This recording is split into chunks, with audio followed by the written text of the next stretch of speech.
Sure, Max. I'll tell you what bit me. The corner of Javier's mouth curled up evilly. Max squinted his eyes to examine the bite closer. It wasn't a bat, was it? Do you feel like you're turning into a vampire? Javier spoke coolly. No. No, not a bat. Amelia wanted to melt into her chair. When she went to dinner at the Rivera household last night, she didn't expect to get wine drunk and lash out at Javier for destroying her happy ever after with Charles. Apparently, when she's drunk, she turns into an angry biter. A mischievous little cat bit me, the prince replied casually, casting a meaningful glance at the culprit. Amelia froze, feeling utterly mortified. She glanced up, and he held her gaze with an almost teasing intensity. It made her face burn, and the hand that held her knife wobbled slightly. She quickly averted her eyes. Meanwhile, Max noticed their little interaction, and his busy mind began to work. With a cheeky grin, he said, "It must have been a very pretty cat." "Why do you think so?" Javier raised a brow. Max tilted his chin up. "Because in school, when a pretty girl hits me, I let her." The butler and the servant stifled their laughter as they heard the boy's clever logic. Amelia was so embarrassed by this point that she wanted to disappear into the floor. Javier's face turned grouchy. Who said anything about a woman biting him? How does this kid pick these things up? Javier was starting to realize he can't get away with being fresh around this little smarty pants. "All right, Max, finish your breakfast." Amelia shoved a piece of fruit into his mouth to quickly end the subject. Later that day, at the Council of Foreign Affairs, Amelia was busy working when she received a call from her grandmother, Martha. "Sophie told me a team of strange men drove you home from dinner," Martha said, her voice filled with concern.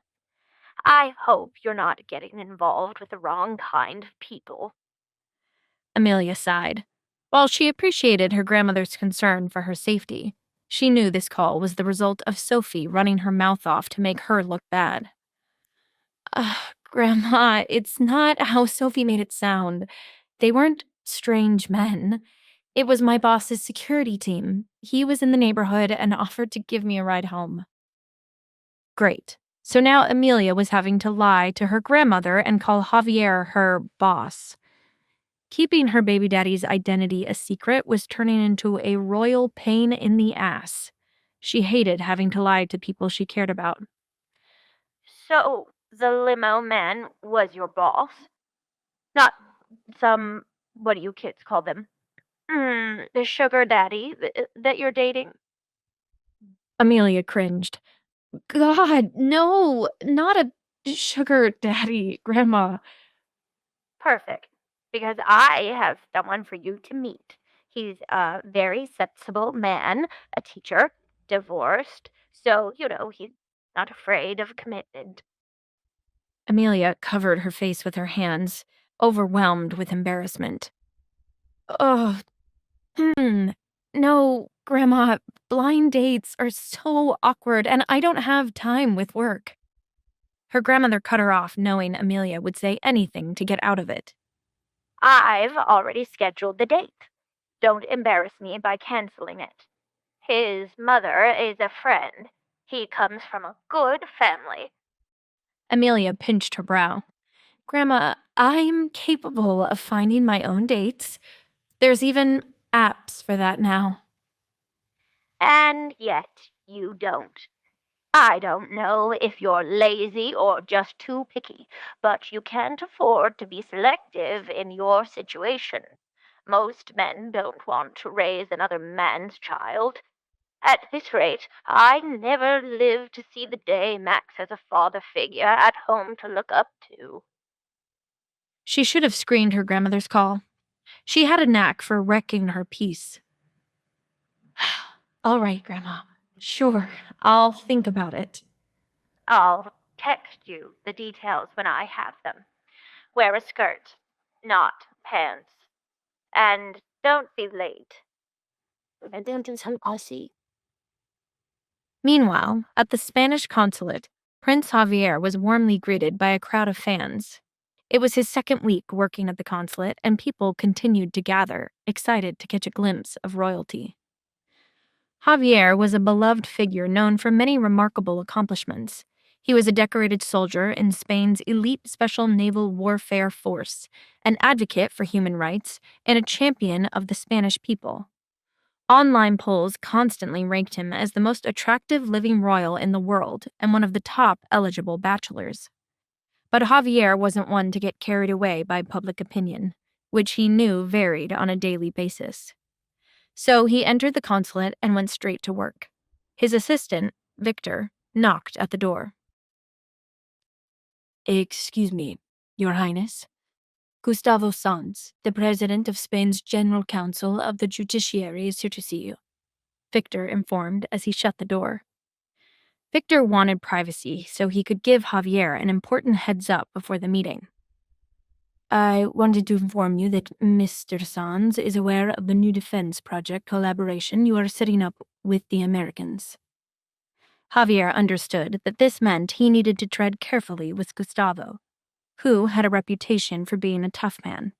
One misstep could cause the whole deal, which he had spent years trying to establish, to collapse. Thank you, Victor, Javier said.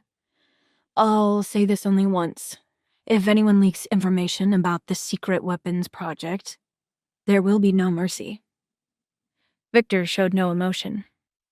Just to be clear, we do have license to eliminate any pests. Javier nodded in response. Victor left and called for President Sanz to enter. Gustavo greeted Javier warmly, pulling him in for a strong hug. Javier stiffened, unaccustomed to this kind of physical contact. Don't look so serious, Calderon. I'm here on official business, said the president. Javier smiled, the kind of smile he reserved for politicians. Official or unofficial, Mr. Sanz, it is always a pleasure. Call me Gustavo. There is no need for formalities between allies, or should I say friends? I hope we can be both, replied Javier, demonstrating a political maturity that concealed his young age. Gustavo's expression turned serious. Me too. Maybe one day we'll trust each other so deeply that we can share our darkest secrets. Gustavo's sudden seriousness took Javier aback. Just then, Gustavo burst into laughter. Too intense, he joked, relieving the tension. Anyway, do you remember my daughter Paloma? Javier had never gotten used to how old families parade their women like objects for political currency, but he understood that was still how the game was played. He hoped to see that practice become a thing of the past by the end of his reign.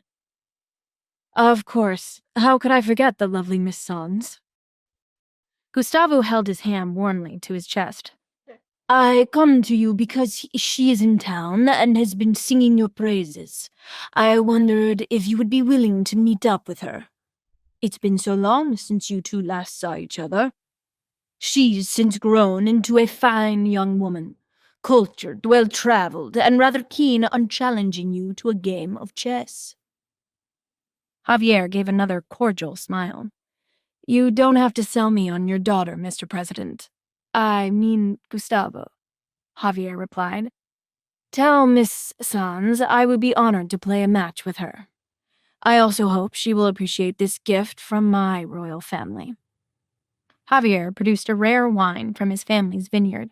Gustavo was impressed. Ah, the best year of the finest wine our country has ever produced. If Paloma opens it without me, she will be disinherited, he joked. Javier was not finished with his efforts to demonstrate his intentions to his potential ally. And why don't I host a grand dinner to celebrate her visit to the city? What do you think? President Sanz left the Spanish consulate feeling accomplished. Back in the office, Javier met with Victor to analyze the situation with Sanz. Gustavo is pursuing an arranged political marriage between me and Paloma, Javier explained. Victor had anticipated this.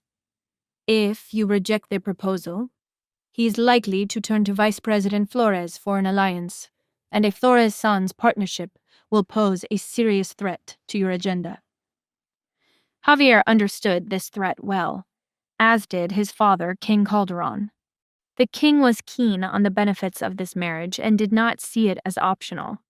But was Javier really prepared to go through with the marriage to Miss Sanz? Surprisingly, the image of Amelia suddenly popped up in his mind. Meanwhile, at Javier's villa, Amelia walked Max to the door. He was dressed in special riding gear. "Are you excited for your first riding lesson?" Max jumped in excitement. Yes, I just hope they have very small horses so I can climb on them. He beamed at the prospect of the horse riding lessons that Javier had arranged for him, one of the perks of being a member of royalty. A driver arrived and took him away.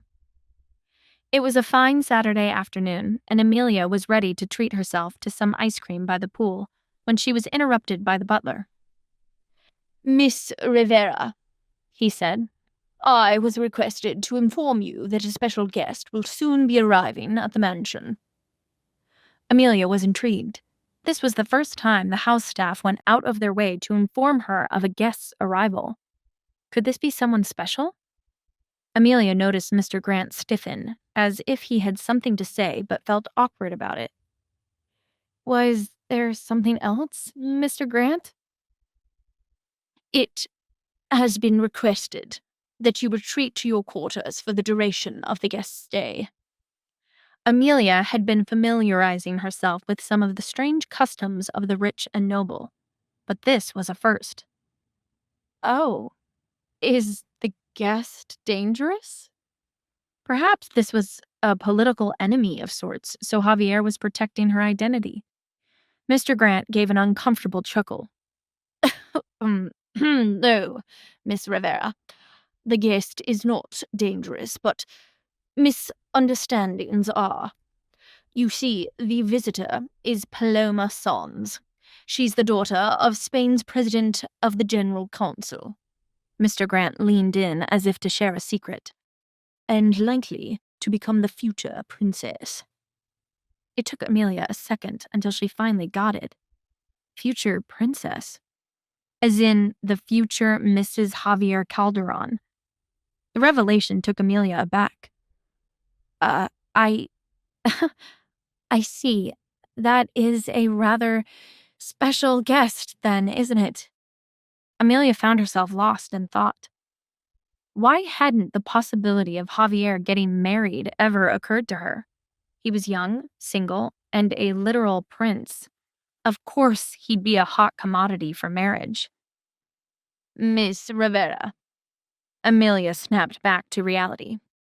"As Sir Max's existence has not been publicized, it would be tricky for the prince to explain your arrangement.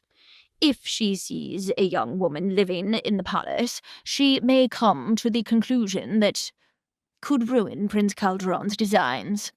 You understand what I'm saying?" Amelia let out a loaded sigh. Right. I wouldn't want Miss Sanz to see me lounging in a bikini and peg me as some sort of live-in girlfriend or a hired company. I will stay out of sight and out of mind. Amelia retreated to her room and took a shower to wash off all the weird vibes of that conversation with Grant. Wrapped in her towel, she plopped down on the bed and tried reading a book to distract herself. But the questions swirling in her mind only grew louder by the minute. The future princess? So, if they get married, will she live here? Would Max have a stepmother? Amelia grew sad at the idea of Max calling another woman mom. Does that mean I would get kicked out? I doubt any wife wants their husband to have a live-in baby mama. The more Amelia thought about the changes that would come about if Javier married, the more stressed she got. Just then, Amelia heard cars pull outside and saw Javier open a car door and offer his hand to help a slender figure with a beautiful silhouette exit the vehicle. Wanting to get a better view of this, Miss Sanz, Amelia tiptoed and pressed her face closer to the window. To find out what happens next, download the Pocket FM app in the next minute to get free access to all episodes of The Royal Accident for free.